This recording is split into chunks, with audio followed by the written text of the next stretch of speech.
अस्सलामुअलैकुम। एक दफ़ा फिर वंडर क्योर होम्योपैथिक ट्रीटमेंट पे आपको खुशामदीद। और डॉक्टर मोहम्मद मुकरम शेख आज जिस बीमारी को आपके सामने बयान करेंगे वो है बेड वेटिंग। बेड वेटिंग का मतलब है बच्चों का रात को सोते में पेशाब करना। आज हम जिस बीमारी के बारे में तफसील से डिस्कस करेंगे वो बच्चों का पेशाब करना है, जिसकी वजह से बहुत सारे वालिदैन परेशान रहते हैं। बच्चों का रात में पेशाब करना बहुत सारी वजूहात की वजह से होता है। आज हम इन तमाम तर वजूहात यानी कि कॉजेज़ को काफ़ी तफसील के साथ स्टडी करेंगे, और आज हम इसके अलामात यानी सिम्टम्स को भी स्टडी करेंगे कि जब ये कॉजेज़ यानी कि जब ये वजूहात बच्चों में पैदा हो जाती हैं तो किस किस्म के अलामात उनमें नुमाया होती हैं, और बच्चे जिस उम्र में अमूमन उन्हें पेशाब वॉशरूम में जाके करना चाहिए वो रात में सोते में बिस्तर पर पेशाब क्यों कर देते हैं। इन तमाम तर चीज़ों को आज हम स्टडी करेंगे। हम देखते हैं कि इस मर्ज़ की सबसे ज़्यादा नुमाया होने वाली अलामात दो होती हैं। नंबर एक, मसाने का कमज़ोर होना, और नंबर टू इसकी अलामत है पेशाब की नाली का ज़ख़म।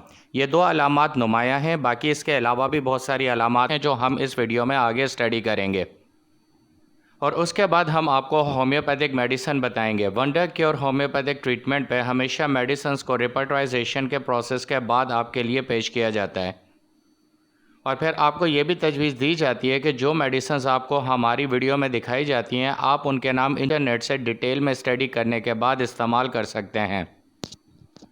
तो व्यूवर्स, हम स्टडी कर रहे थे दो बुनियादी अलामात, एक मसाने का कमज़ोर होना और नंबर दो पेशाब की नाली का ज़ख़म। हम आगे चलते हैं इस वीडियो में, फ़र्दर देखते हैं कि कौन कौन सी मज़ीद अलामात हैं जिसकी वजह से बच्चे रात में सोते में पेशाब कर देते हैं, अमूमन उस उम्र में जिस उम्र में उन्हें वॉशरूम चले जाना चाहिए या फिर सारी रात सोते रहना चाहिए और पेशाब नहीं करना चाहिए।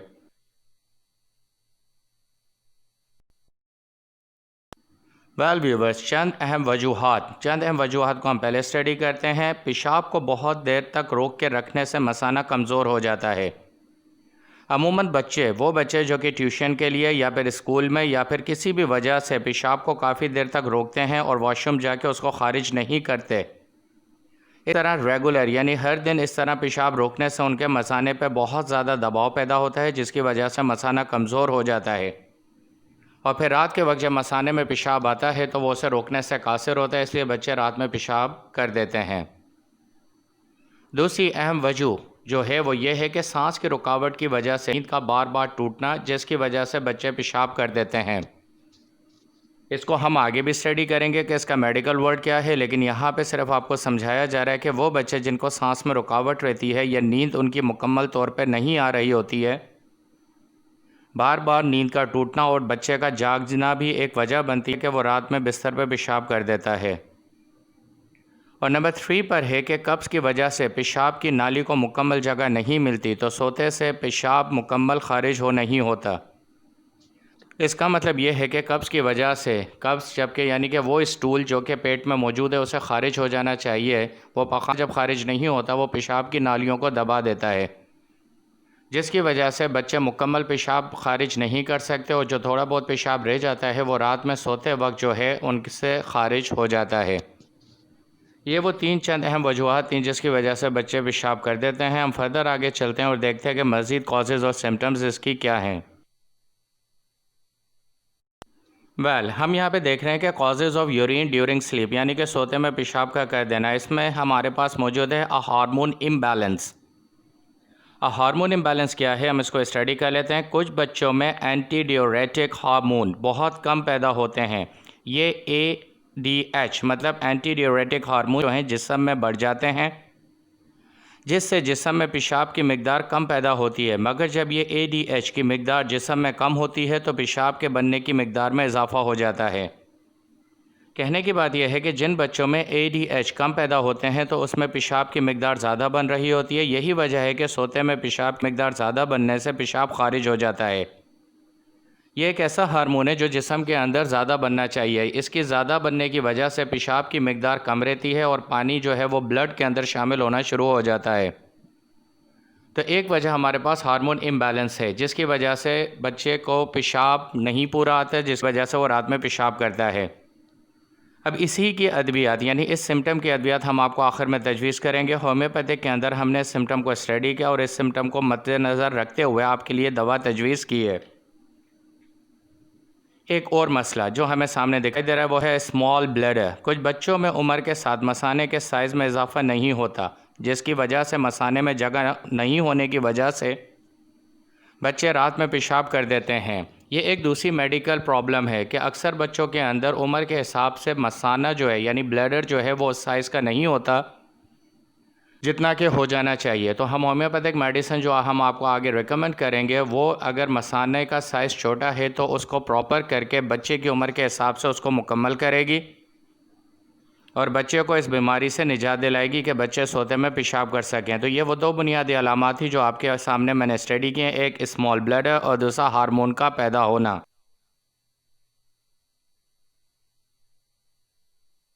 Causes of urine during sleep में हम नंबर 3 कॉज पढ़ते हैं क्रॉनिक कॉन्स्टिपेशन। ये मैंने आपको चंद अहम अलामात के अंदर भी अभी ऊपर बयान किया है इस वीडियो में। क्रॉनिक कॉन्स्टिपेशन वो बच्चे जो तवील अरसे तक कब्ज़ का शिकार रहते हैं या बचपन छोटी उम्र से ही उन्हें कब्ज़ की शिकायत रहती है, अमूमन ऐसे बच्चे रात में सोते में पेशाब करते हैं। तो ऐसे बच्चे को पेशाब में दवाई देने से पहले ये ज़रूर देखना चाहिए कि उसे कॉन्स्टिपेशन तो नहीं है। इस वीडियो के एंड में जो हम आपको तजवीज़ करेंगे अद्वियात वो इन तमाम तर कॉजेज़ के ऊपर काम करेंगी। इनमें से कोई भी वजह अगर बच्चे के रात में पेशाब करने की बन रही है तो हमारी होम्योपैथिक मेडिसिन इन तमाम वजूहात को ख़त्म करके बच्चे की इस बीमारी को उससे निजात दिलाएगी।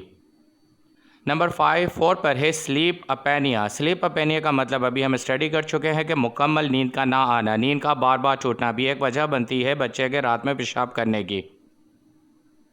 नंबर 5 पर है यूरिनरी ट्रैक इन्फेक्शन। अगर पेशाब की नालियों में अगर कोई इन्फेक्शन है या उसे चोट लगी है या बच्चा कहीं से गिर गया या दब गया है तो इस इन्फेक्शन की वजह से भी इन्फेक्टेड बैक्टीरिया जो है वो पेशाब की नाली को कमज़ोर कर देते हैं, जिसकी वजह से ब्लैडर और पेशाब की नालियाँ पेशाब को रोकने से कासिर रहती हैं और ऐसा पेशाब बच्चा रात में बिस्तर पे कर देता है। नंबर 6 है स्ट्रेस एंड एंग्जाइटी। अमूमन बच्चों में इम्तहानात का खौफ भी होता है। ये एक ऐसा है जो उसके नर्वस सिस्टम को डिस्टर्ब करता है। तो जब बॉडी में नर्वस सिस्टम डिस्टर्ब होता है तो बहुत सारी बीमारियाँ पैदा होती हैं। बच्चों का रात में पेशाब कर देना बड़ी उम्र में एक वजह स्ट्रेस और एंग्जाइटी भी थी। स्ट्रेस से मुराद कि अगर उन्हें ख़ानदान में और घर में मुकम्मल तवज्जो नहीं दी जा रही, उन्हें मामलात से दूर रखा जाता है, उनमें सेल्फ़ कॉन्फिडेंस पैदा नहीं किया जा रहा, या वो अपनी पढ़ाई से और घर के मामलात या घर में लड़ाई झगड़े से एंग्जाइटी का शिकार है, तो ये भी एक वजह बनती है बच्चे के रात में पेशाब कर देने की। तो हमने जो होम्योपैथिक मेडिसिन आपको रिकमेंड कर रहे हैं वो इन तमाम कॉजेज़ के ऊपर अपना फंक्शन दिखाएगी और बच्चे को इस बीमारी से निजात दिलाएगी।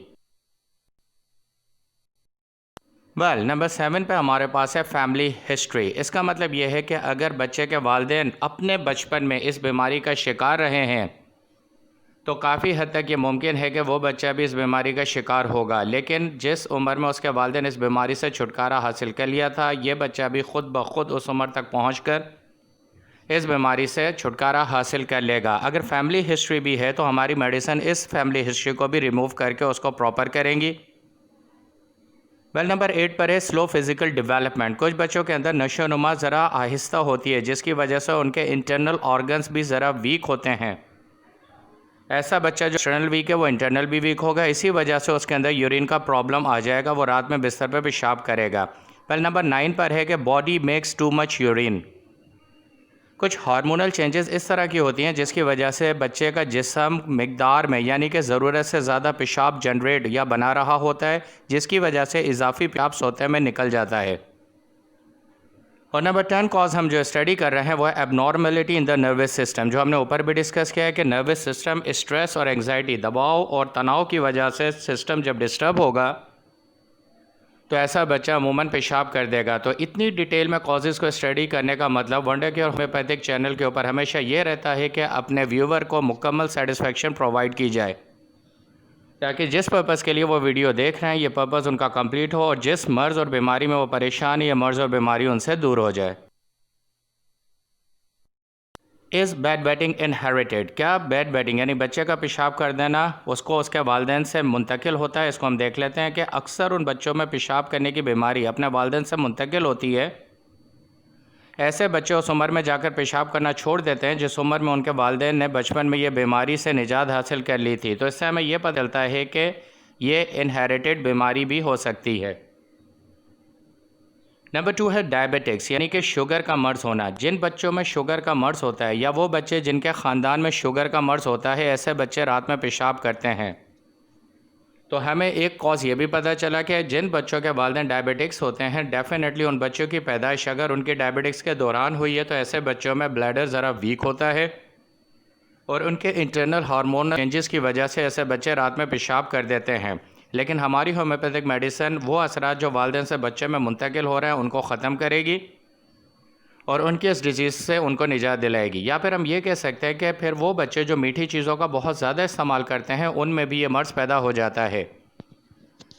अगर किसी बच्चा रात में पेशाब निकल जाता है तो हमें उसकी रूटीन में ये ज़रूर देखना चाहिए कि कहीं उसकी रूटीन में मीठी चीज़ों का ज़्यादा इस्तेमाल तो नहीं कराया जा रहा या वो बच्चा ख़ुद तो इस्तेमाल नहीं कर रहा। इस तरह की चीज़ों से उसे दूर करने से काफ़ी हद तक उसको इस मर्ज़ में अफाका महसूस होगा।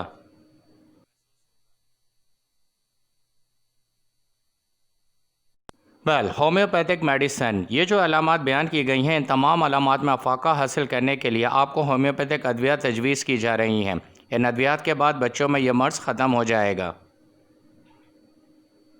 हम ग्रुप नंबर 3 में आपको 3 मेडिसिन्स रिकमेंड कर रहे हैं। उन तमाम तर कॉजेज़ जो अभी हमने डिटेल से स्टडी किए हैं, अगर आपके बच्चे में किसी भी एक वजह से ये बीमारी पैदा हो रही है तो ये तमाम तर मेडिसिन उस वजूहात को ख़त्म करेंगी और बच्चों को मुकम्मल आराम और पुरसकून नींद फराहम करेंगी। ग्रुप 1 में हमारे पास 3 अद्वियात हैं जिसमें रस्टॉक्स है, फिर कास्टियम है और नंबर 3 पे क्लैमेटिस। इन तीनों दवाइयों को आपने 200 पावर पोटेंसी में इस्तेमाल करना है।